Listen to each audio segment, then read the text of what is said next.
लगल लगल झुलनिया में धक्का बलम कलकत्ता चला। चलिए दोस्तों, आज के इस क्लास में हम लोग देखने वाले हैं क्लास 6 के साइंस के बुक को। आइए देखिए, क्लास जो है क्लास दूसरा है, पहला क्लास हम बता दिए। अगर आप लोग नहीं देखे अभी तक तो इसी वीडियो के डिस्क्रिप्शन में जाइए, वहाँ पे उसका लिंक हम डाल दिए, जाके देख लीजिए। जो अभी तक नहीं देखे हैं, पूरा हम एक बगल से बता रहे हैं, साइंस का है, क्लास 6 का, वो पढ़ना जरूरी है, साइंस को देखना जरूरी है। तो इसीलिए हम क्या सामने आप लोगों के सामने लाए हैं, पौधों को जानिए, पौधे के बारे में जानना है हम लोगों को, और कहाँ गया, और पुष्प यानी कि फ्लावर यानी कि फूल के बारे में हमको जानना है। आज के इस क्लास में पौधा के बारे में और फूल के बारे में हम लोगों को जानना है कि क्या होता है पौधा, क्या होता है पुष्प, पुष्प में क्या होता है, पौधा में क्या क्या होता है, ठीक है, इसको जानना है। तो आइए, इसको देखने से पहले जो लोग मेरे चैनल पे नए हैं, कृपया चैनल को सब्सक्राइब कीजिए, साथ साथ बेल आइकन को भी दबाइए, ताकि इसी तरह के वीडियो का नोटिफिकेशन आपके पास टाइम पे पहुंचे, और अपने दोस्तों के पास शेयर जरूर कीजिएगा। तो आइए देखते हैं। देखिए, पहला है कि पौधों को जानिए। पौधों को हम कैसे जानेंगे, तो पौधों में क्या क्या होता है, आइए हम यहाँ पे देखिए बोर्ड पे लिख दिए हैं। तो देखिए, सबसे पहले पौधा में देखिए पत्ती होता है, यानी कि इसको हम पत्ता, आप लोग अपने अपने भाषा में पत्ता बोलते हैं। उसको देखिए, पत्ती का रंग हरा क्लोरोफिल के कारण होता है। देखिए, जो घास देखिए हरा होता है, पत्ती हरा होता है, वो होता है क्लोरोफिल के कारण। यहाँ पे लिख दिया कि पत्ती का रंग हरा क्लोरोफिल के कारण होता है। उसके बाद क्लोरोफिल का मुख्य घटक जो होता है वो मैग्नीशियम होता है। क्लोरोफिल का मुख्य घटक क्या होता है, मैग्नीशियम होता है, इसको भी ध्यान में रखिएगा।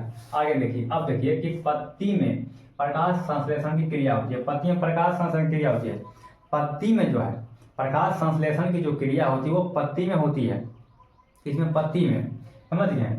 अब देखिए, पत्ती को पौधों का रसोई घर भी कहा जाता है। जो पत्ती है, ये पत्ती यानी कि जिसको हम आप अपनी भाषा में पत्ता पत्ता बोलते हैं, वो जो होता है उसको हम देखिए पौधों का रसोई घर भी कहते हैं, क्योंकि जो भी काम है, प्रकाश संश्लेषण करना हो गया, सूर्य का प्रकाश लेना, जो भी है वो सब पत्ता का ही काम है, इसीलिए यहाँ पे कहा गया पत्ती को पौधों का रसोई घर। अब आगे देखिए, पत्ती के रंध्र से जलवाष्प की हानि वाष्पोत्सर्जन कहलाता है। पत्ती के रंध्र में जो जब जलवाष्प की हानि होती है तो उसको हम वाष्पोत्सर्जन का कहते हैं, ये कहलाता है, ठीक है। अब देखिए, रक्त का देखिए मुख्य घटक आयरन होता है, इसको भी ध्यान रखिएगा। वहां पे क्लोरोफिल का मुख्य घटक क्या होता है, मैग्नीशियम। और रक्त का जो मुख्य घटक होता है, यानी कि खून जो हम लोगों के अंदर होता है या किसी के अंदर होता है, तो खून का जो होता है मुख्य घटक होता है वो आयरन होता है, ठीक है, लोहा जिसको हम लोग बोलते हैं। अब देखिए, पत्ती स्वपोषी होता है। पत्ती जो होता है स्वपोषी होता है, क्योंकि सब काम करता है, क्योंकि सबसे अधिक ऊर्जा इसी की होती है, और ये मात्र 1% ही सूर्य का प्रकाश ग्रहण करता है। सूर्य का मान लीजिए पत्ता है, मानिए कि ये पत्ता है, इस पे सूर्य का प्रकाश पड़ रहा है, तो 100% आएगा, जो भी आएगा, कुछ भी रहेगा तो 100% रहेगा। 100% में वो जो है 1% ही सूर्य का प्रकाश अपने अंदर ग्रहण करता है, बाकी 99% को छोड़ता है, वो नहीं करता, मात्र 1% को करता है, समझ गए। उसके बाद ये देखिए, यहाँ पे मेरा जो पौधों की जो जानकारी थी वो खत्म हो गई, पौधों की जानकारी खत्म हो गई। पौधों में आप लोग इसको ध्यान में देखिए, अगर नहीं समझे तो वीडियो को पीछे करके देख लीजिए, समझ जाइए। यहाँ पे देखिए, हम सब चीज बता दिए, पौधों में क्या होता है, क्या क्या काम होता है, किसका क्या काम होता है, सब हम बता दिए। आइए हम चलते हैं, देखिए पुष्प पे, यानी कि फ्लावर पे, फूल पे चलते हैं, फूल में क्या क्या होता है, ठीक है। तो देखिए यहाँ पे, यह पौधा का मुख्य जनन अंग है।